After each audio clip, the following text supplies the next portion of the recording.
संदीप ने अपनी माँ के कहने पर गांव में शादी कर ली थी। लड़की का नाम था सुनीता। माँ का कहना था एकदम मॉडर्न बहू नहीं होनी चाहिए, लेकिन उन्हें नहीं पता था कि गांव से आने वाली बहू सुंदर सुशील तो होगी और उसको गांव से बाहर भी निकाल लाएंगे, लेकिन उसके अंदर का गांव कैसे बाहर निकलेगा। शादी के कुछ दिन बाद, माँ टिफिन तो देना जरा। बेटा अब तो स्कूल नहीं ऑफिस जाता है, माँ से नहीं अपनी बीवी से टिफिन मांगा कर। ओके माँ। सुनीता टिफिन ले आओ। जी लो टिफिन, इसके अंदर पिस्ता डाल दिया है। पिस्ता? पिस्ता क्यों? सास जी ने बोला था ना कि आपको पिस्ता बहुत पसंद है। ओहो, मैंने पिस्ता नहीं पास्ता बोला था, पास्ता। पास्ता? कहीं होता है पास्ता?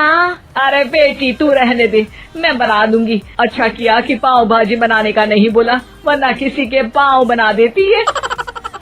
सुनीता को बुरा लगता है, लेकिन उसकी नादान हरकतें कम नहीं होती। ऐसे ही एक दिन, अरे तुमने ये क्या लगाया है?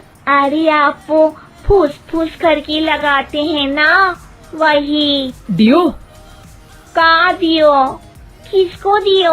अरे वही ना जिससे खुशबू आती है। हाँ सही पकड़े हैं। अच्छा लेकर तो आना। कौन सा डियो लगाया तुमने?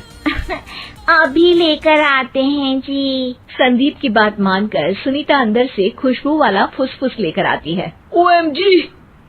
OMG मतलब ओ माय गणेश ना। अरे OMG छोड़ो, और ये खुशबू वाला फुसफुस की बात कर रही थी तुम? हाँ इसी की, फिर से सही पकड़े हैं। अरे देवी, लेकिन आप सही नहीं पकड़े हैं, ये डियो नहीं है। डियो नहीं है तो क्या लियो है? अरे ये रूम फ्रेशनर है, जिसको कमरे में छिड़कते हैं, खुद पर नहीं।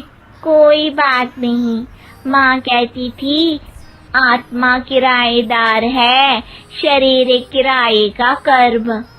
हम शरीर पे ये डाल लिए तो क्या फर्क पड़ जाएगा। अरे बहू, ओ बहू, मेरे लिए फल तो ले आ, फिर मैं बाजार जाऊंगी। सुनीता अपनी सास के लिए फल लेकर आती है। अरे बेटा, पपीता, तरबूज और सेब फल ऐसे कैसे खा लूं, काट कर तो ले आ। माँ जी, मेरे गांव में तो खेत से उठा के सीधा खा लेते हैं। अरे ये तेरा गांव नहीं है ना। अरे संदीप, तू ही कुछ समझा देना इसको बेटा। मैं कैसे समझाऊं माँ, ये तो माइक्रोवेव को भी भट्टी बोलती है। कल मैंने बोला हाय कैसी हो, तो बोलती है किसी को हाय नहीं लगानी चाहिए। अरे सुनीता, तेरा क्या होगा? अभी तो कैसे बताऊं माँ जी, अभी हम कुछ करेंगे फिर पता चलेगा क्या होगा, लड़का या लड़की।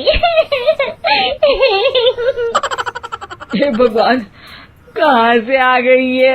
रामपुर से जी, आप ही तो लेकर आए थे मुझे। अरे मुझे माफ कर दो।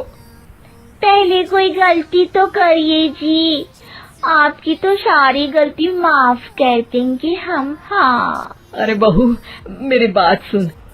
फल यानी कि फ्रूट जब भी लाए ना तो काट कर लाना, ठीक है? जी ठीक है माँ जी, फल यानी फ्रूट यानी काट के लाऊंगी।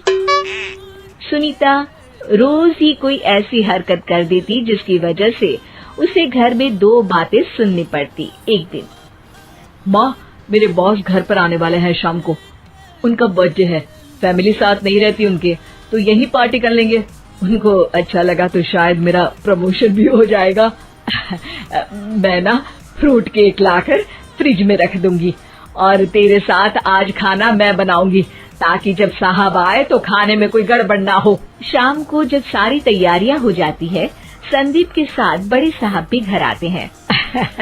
आप फ्रूट केक तो ले आना बहू, फिर खाना खाएंगे। और इस सब की क्या जरूरत थी, आपने बुलाया वही काफी है। सर आपका परिवार शहर में नहीं है तो हम ही आपके परिवार जैसे हैं सर। इतने में ही सुनीता फ्रूट केक लेकर आती है और बड़े साहब की टेबल पर रख देती है, और जैसे ही केक के ऊपर का बॉक्स हटाती है, ओह, ये क्या है? केक तो कटा हुआ है। मैं तो ऐसा नहीं लाई थी। आप मुझे शाबाशी दे सकती है माँ जी, मैंने ही केक काट दिया।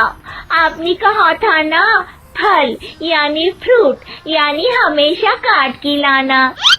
तो फ्रूट केक भी तो फ्रूट ही है ना, तो मैंने पहले ही काट लिया। हूँ ना मैं समझदार। अरे बहू, ये क्या किया? केक हमेशा वही काटता है जिसका जन्मदिन होता है। तुझे एक बात भी समझ नहीं आती, एक नंबर की बेवकूफ है। पूरा माहौल बिगड़ चुका था। संदीप को लगने लगा था कि साहब उसे प्रमोशन तो दूर की बात है, कहीं डिमोशन ना दे दे। लेकिन साहब बीच में ही बोल पड़ते हैं। अरे अरे, कोई बात नहीं, ये इनकी बेवकूफी नहीं है, इनका भोलापन है। बेटा, आप कहाँ से हो? रामपुर गांव से। अरे वाह, गांव से? फिर तो आपके गांव में ताजे फल और सब्जियां मिलते होंगे। हाँ, सही पकड़े हैं। हम तो काटते भी नहीं, सीधा खा लेते हैं। मैं ना एक बार तुम्हारे गांव घूमने जरूर चलूंगा। क्यों संदीप, ले चलोगे ना? मुझे गांव घूमना बहुत पसंद है।